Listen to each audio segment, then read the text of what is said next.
निवडणुकांसाठी प्रत्येक पक्षाने कंबर कसली आहे। यंदाची लोकसभा निवडणूक महाराष्ट्रासाठी मात्र अगदी वेगळी असणार आहे।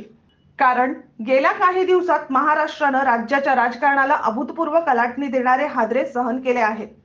आधी शिवसेनेतील बंड आणि त्यानंतर राष्ट्रवादीतील फूट यामुळे राज्याच्या राजकारणाचे समीकरण पूर्णपणे बदलून गेलं। दोन्ही पक्षात उभी फूट पडली आणि दोन गट तयार झाले।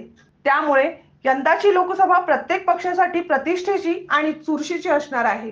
भारतीय जनता पार्टीचे वेगवेगळ्या मतदारसंघातून 23 उमेदवार या निवडणुकीत उतरणार आहेत।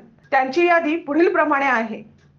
चंद्रपूर मधून सुधीर मुनगंटीवार, रावेर मधून रक्षा खडसे, जालना मधून रावसाहेब दानवे, बीड मधून पंकजा मुंडे, पुणेतून मुरलीधर मोहोळ, सांगलीतून संजय काका पाटील, माढा मधून रणजित निंबाळकर, धुळे मधून सुभाष भामरे, उत्तर मुंबई पियुष गोयल, उत्तर पूर्व मुंबई मधून मिहिर कोटेचा, नांदेड मधून प्रतापराव चिखलीकर, अहमदनगर मधून सुजय विखे पाटील, लातूर मधून सुधाकर शृंगारे, जळगाव मधून स्मिता वाघ, दिंडोरी मधून भारती पवार, भिवंडीतून कपिल पाटील, वर्धा मधून रामदास तडस, नागपूर मधून नितीन गडकरी, अकोला मधून अनुप धोत्रे, नंदुरबार मधून डॉक्टर हिना गावित, सोलापूर मधून राम सातपुते, भंडारा गोंदिया मधून सुनील मेंढे आणि गडचिरोली तिमूर मधून अशोक नेते।